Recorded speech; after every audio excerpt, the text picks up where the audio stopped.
História dos meus mais antigos antepassados de quem muito me orgulho descender. 28 e 29 de março de 845.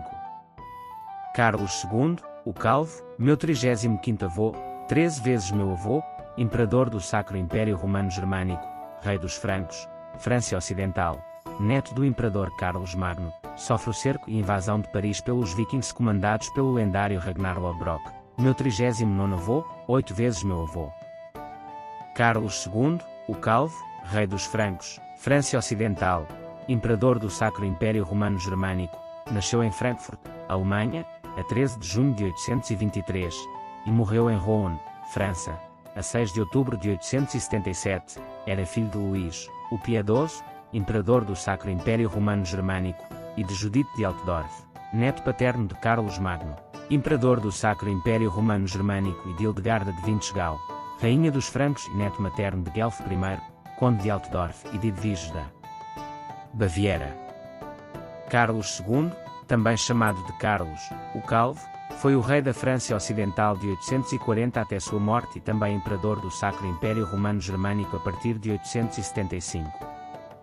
Carlos conseguiu a sua coroa francesa depois de uma guerra civil que tinha começado no reinado de seu pai Luís I, assinando o Tratado de Verdun em 843 e adquirindo o terço ocidental do Império Carolíngio.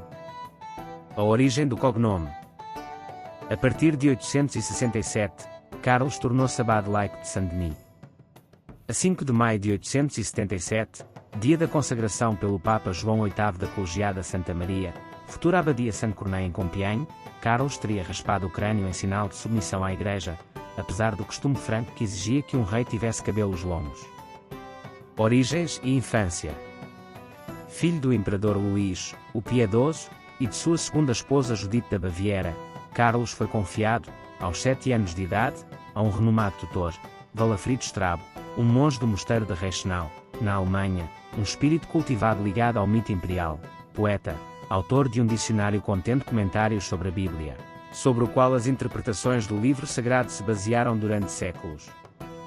Durante 9 anos, Strabo garante a educação do jovem príncipe, convencido do grande destino que espera o seu aluno.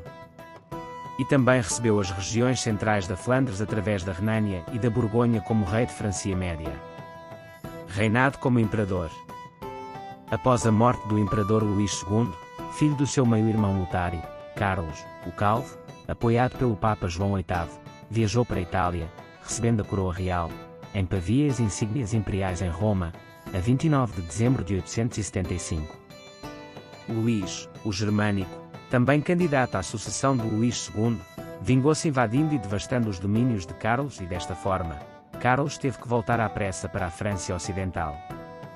Após a morte de Luís, o Germânico, 28 de agosto de 876, Carlos, por sua vez tentou tomar o reino de Luís, mas foi decisivamente derrotado em Andernach a 8 de outubro de 876. Enquanto isto, João VIII, ameaçado pelos sarracenos, insistia com Carlos para este vir em sua defesa, na Itália. Carlos novamente cruzou os Alpes, mas esta expedição foi recebida com pouco entusiasmo pelos nobres, e até mesmo pelo seu regente na Lombardia, Brusão, e desta forma recusaram-se a participar no seu exército. Ao mesmo tempo, Carlomano, filho de Luís, o Germânico, entrou pelo norte de Itália. Carlos, doente e em grande aflição, começou seu caminho de volta para a Gália, mas morreu ao atravessar a passagem de Monte Cenis em Brites-les-Bains, em 6 de outubro de 877. De acordo com os Anales Bertiniani, Carlos foi apressadamente enterrado na abadia de Nantua, Borgonha, devido ao avançado estado de decomposição do seu corpo. Carlos deveria ter sido sepultado na Basílica de Saint-Denis, para onde foi transferido mais tarde. Carlos foi sucedido por seu filho, Luís. Carlos era um príncipe muito educado e letrado, um amigo da Igreja, e consciente do apoio que poderia encontrar no episcopado contra os seus nobres rebeldes, escolheu os seus conselheiros, entre o alto clero. O cerco e invasão de Paris, por Ragnar Lodbrok. O cerco de Paris, a 28 e 29 de março de 845, foi o ápice da invasão viking ao reino da França Ocidental. As forças vikings foram lideradas pelo grande chefe nórdico Ragnar, que tradicionalmente é identificado como o personagem Ragnar Lodbrok das sagas lendárias. A frota de Ragnar, composta por 120 navios vikings carregando milhares de homens, adentrou no rio Sena e continuou subindo. Carlos, o Calvo, rei da França Ocidental, meu 35º avô, 13 vezes meu avô, em resposta, reuniu um pequeno exército, mas, quando os vikings derrotaram uma divisão composta por metade desse exército, as forças restantes bateram em retirada. Os vikings chegaram a Paris no fim do mês, durante a Páscoa. Depois de saquearem e ocuparem a cidade, finalmente retrocederam ao receberem o pagamento de 7.000 libras francesas, equivalentes a 2.570 kg, ou 5.670 libras, de prata e ouro. Cerco e invasão. A 28 e 29 de março de 845, uma frota de 120 navios vikings dinamarqueses, contendo mais de 5.000 homens, entrou no Sena sob o comando do rei dinamarquês, Ragnar. Este Ragnar é comumente identificado como Ragnar Lodbrok, uma figura das sagas lendárias, mas a historicidade dessa ligação continua sendo motivo de discussão entre os historiadores. Por volta de 841, Ragnar recebeu terras em Toralp, na Frísia, de Carlos, o Calvo, mas eventualmente perdeu as terras, assim como o auxílio do rei. Os vikings de Ragnar invadiram Rouen enquanto subiam pelo rio Sena em 845, e em resposta à invasão, determinado a não deixar a Basílica de Saint-Denis, perto de Paris, ser destruída, Carlos, o Calvo, reuniu um exército e dividiu-o em duas partes, posicionando-uma em cada lado do rio. Ragnar atacou e derrotou uma das divisões do pequeno exército franco, tomando 111 dos homens como prisioneiros e enforcando-os numa ilha no Sena. Isso foi feito como forma de honrar o deus nórdico Odin, assim como incitar o terror nas forças francas remanescentes. Os vikings finalmente entraram em Paris num domingo de Páscoa, dia 29 de março de 845, invadindo e saqueando a cidade. Durante o cerco, uma praga alastrou nos seus acampamentos. Os nórdicos foram expostos à religião cristã, após orarem aos deuses nórdicos, realizaram um jejum, seguindo o conselho de um de seus prisioneiros cristãos, e conta-se que a praga diminuiu seu impacto. Os francos não conseguiram organizar nenhuma defesa efetiva contra os invasores, e os vikings se retiraram apenas após receberem um resgate de 7.000 livros de prata e ouro. Considerando a perda de terras que Ragnar sofreu, o pagamento substancial pode ter servido como uma forma de compensação pela perda, e a invasão em si como um ato de vingança. De qualquer forma, este seria o primeiro de um total de 30 pagamentos do então chamado Danigeld dado aos invasores vikings pelos francos.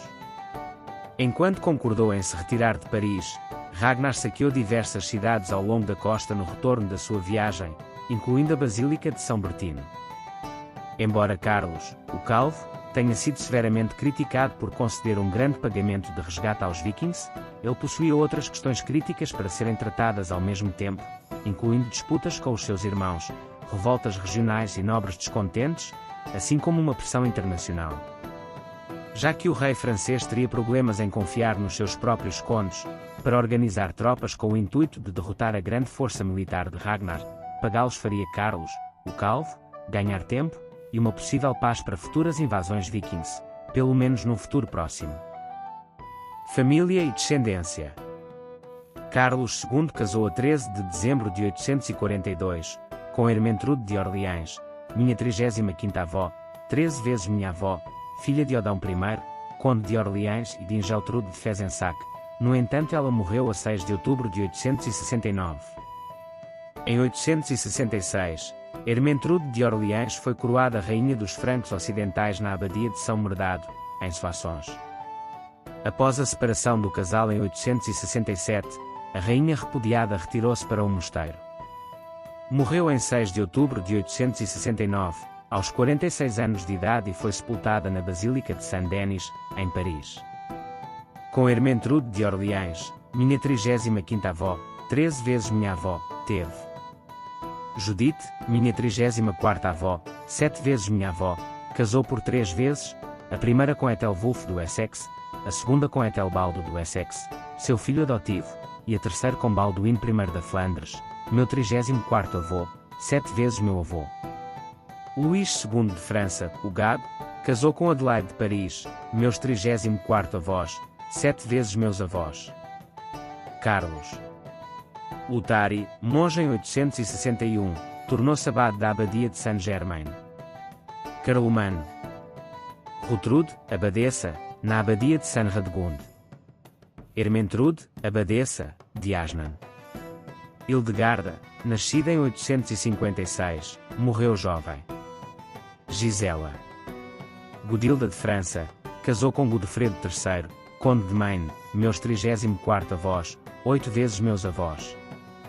Albrada da Lorena, casou com Reginaldo I Langalos, conde de Hainaut e de Mons, meus 34º avós, 13 vezes meus avós. Em 870, Carlos II voltou a casar, desta feita com Riquilda da Provença, minha 35ª avó, 5 vezes minha avó, que era descendente de uma família nobre do Ducado da Lorena. Com Riquilda da Provença, minha 35ª avó, 5 vezes minha avó, teve. Rutilda, minha 34ª avó, 5 vezes minha avó, casou primeiro com Hugues de Bourges, conde de Bourges, e em segundo com Roger de Maine, conde de Maine, meu 34º avô, 5 vezes meu avô. Drogo. Pepino. Um filho nascido morto em 875. Carlos.